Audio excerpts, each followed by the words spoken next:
So basically, I'll start with what has been done to improve the business environment, right? As you mentioned that the major focus of the budget was improving business environment, reducing compliance, right, increasing the tax base, right? So what has been done for the small businesses that the focus of the government has been that if the payment cycle in the businesses can be improved, right? So government has identified a problem that the companies faces a lot of problem working capital problem because their customer doesn't pay in time. So in under GST law, they have brought a provision that if the customer doesn't pay within 180 days, it has to reverse the credit. It has to reverse the input tax credit, and it can be availed only when the payment is made to the vendor. Similar provision has been inserted in the Income Tax Act now. So what has been done is Section 43B has been amended, and what Section 43B says is that the deduction is allowed only on actual payment basis. So it says that any sum payable by the assessee to a micro or small enterprise beyond the time limit specified in Section 15 of MSME Act would be allowed on actual payment basis, right? So if the payment is not made within the due dates, within the date specified in Section 15 of MSME Act, right? So deduction would not be available on accrual basis. It would be available only on payment basis, right? So now the question arises: what is micro and small enterprises? What are the timelines that has been specified under Section 15? What is the what would happen if the payment is made within the timelines, right? Whether that payment would be allowed within the whether that expense would be allowed as per the accrual method of accounting, or it would also be allowed on cash payment basis, right? So these are the questions that we would like to I would like to discuss on, right? So first is like, what is micro and small enterprise, micro or small enterprise, right? So that has been defined in MSME Act. So micro enterprises are the enterprise which has invested less than 1 crore of rupees in plant and machinery, or and the turnover is less than 5 crores in a financial year. So those are the micro enterprise, and similarly small enterprise are the enterprises which has invested less than 10 crores in plant and machinery and turnover is less than 50 crores. So this is micro or small enterprise. And what is the timelines as per Section 15, right? So Section 15 says that if there is a contract between there is a written contract between the buyer and supplier, right? So the payment has to be made within the due date mentioned in the contract, right?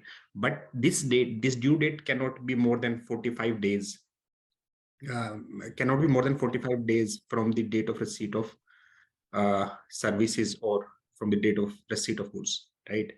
So if the payment is not made within the date within the date mentioned in the contract, right, that which cannot be more than 45 days, so the expense would be allowed only on actual payment basis, right? Similarly, if there is no contract, then the time period is 15 days from the date of receipt of goods or service, right? So this is the timeline that has been mentioned under Section 15, right?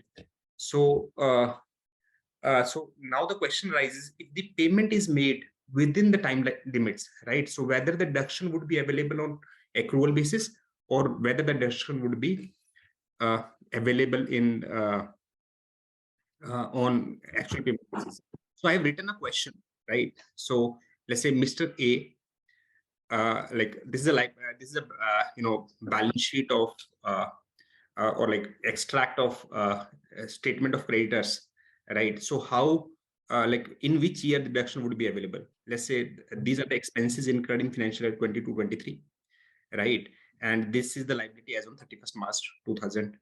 23, right? So the expense is payable to Mr. A 200 rupees, right? Say due date is 20th March 2023, right? But the actual date of payment is 19th April 2023. So what should be the, in which year the deduction should be available? So like everybody can write in the chat box. So I'll wait for the answer and then move to the next question, right? So where Mr. B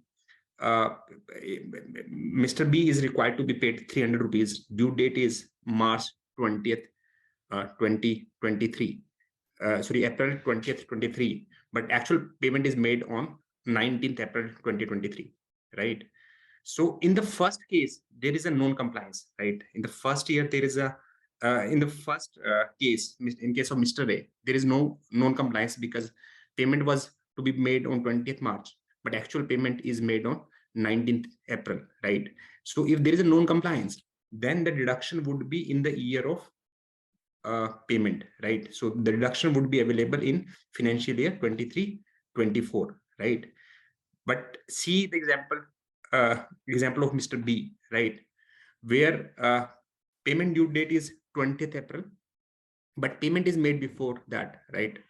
19th April, right? So in that case, deduction should be available on accrual basis, right? So basically, this deduction would be available in the financial year 22-23, right? In the next cases where Mr. C and Mr. in the case of Mr. C and Mr. D, there has been a non-compliance, right? If there is a non-compliance, then the deduction would be available in the year of actual payment. So in case of Mr. C, the deduction would be available in financial year 23-24. And in case of Mr. D, the deduction would be available in financial year 24-25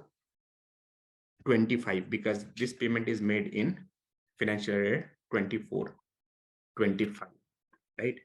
So I must say, Balwan, just cannot stop myself that this is a very good change because the definitions of small, micro and small is quite enlarged, and this will help them to receive monies from these larger corporates in time because this, I think they've hit the nail.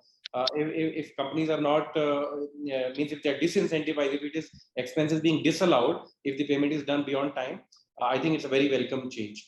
And very beautifully articulated, Balwan. I'm just conscious of the time, Balwan. While I know, it almost looks like a master class. We can deep dive, but with the budget and the large provisions that you have to cover, I think if you can be a little more fast, because I know you have a lot more to say and cover. So we are all waiting for that. And for the audience, if you have any questions, please put it in the Q&A box. You can keep putting it. We'll take the question in the last 15 minutes or so. So Alok and Balwan will have 45 more minutes to cover the whole, budget and preparation. But very welcome change. Let me just compliment. Yeah, just one small clarification on the illustration for the audience. I mean, this is only an illustration where we have taken March 31, 2023 as the date. But this provision applies from assessment year 24-25, which means you just need to skip 1 year here and then read the example. It will be applicable in that fashion. Right. Balwan, is it right? Yes. Because this is applicable from the next year, March 24. So like March 24 was not taken because it's difficult to get 24 in mind. But anyhow, so I will tell, like I would like to say that like what Sumit says, that it's a welcome change. So it creates two kind of opportunity for the professional. One is that there are many MSMEs who has not taken registration under MSME, right? So they should go and take MSME registration. Second, communication is very poor in MSME registration. So we don't go and tell our customers that we are MSME registered, right? So I think this should be done, and company should build a control that they take these registration from their suppliers. So I'll move to the next point, which is on section 44 AD and 44 ADA. So Section 44 AD and 44 ADA is on the fact that a smaller business whose turnover is less than 3 crores in business can avail presumptive taxation. Similarly, a professional can take the benefit of presumptive taxation if its turnover is 75 lakhs, right? So earlier these limit were 2 crores and 50 lakhs respectively, right? So the limit from for Section 44 AD has been increased from 2 crores to 3 crores, and limit of Section 44 AD has been increased from 50 lakhs to 75 lakhs. So what is Section 44 AD and 44 ADA? So 44 AD talks about that that eligible person engaged in eligible business can opt for presumptive taxation, right? So it can offer its income. It can offer 6% of its gross receipt as income if the income is received through banking channels, and it can offer 8% of the receipt as income if if the receipt is in cash or any mode other than banking mode, right? And what is the eligible business? Eligible assessees are this individual HUF partnership firms other than LLPs, right? And eligible businesses, all businesses, right? Except you are in agency business where you get commission, or some other business like playing on cartage, carriage business or transportation business, etc., right? So otherwise, every business is eligible under section 44 AD and 44 ADA.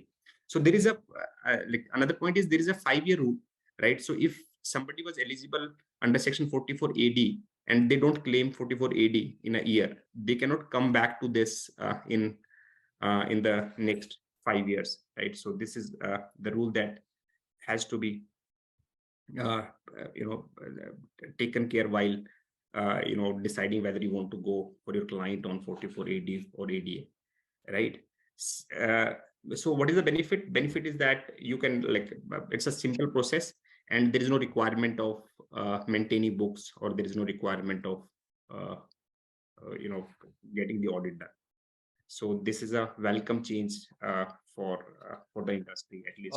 So one small addition to what Balwan mentioned. The increased limits are only applicable if you receive 95% of the consideration in other than cash.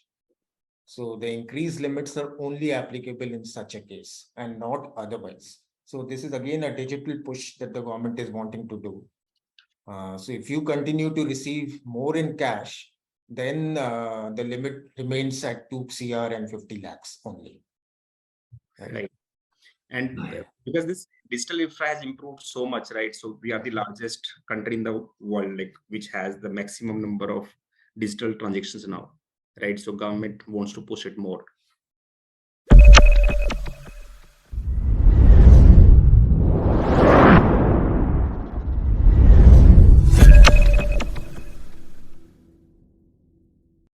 Welcome to Complinity Technologies. Complinity is India's leading governance, risk and compliance software helping companies to manage their compliance, contracts, litigation, legal updates, inter-financial controls and more. Complinity is a one-stop shop for all GRC needs.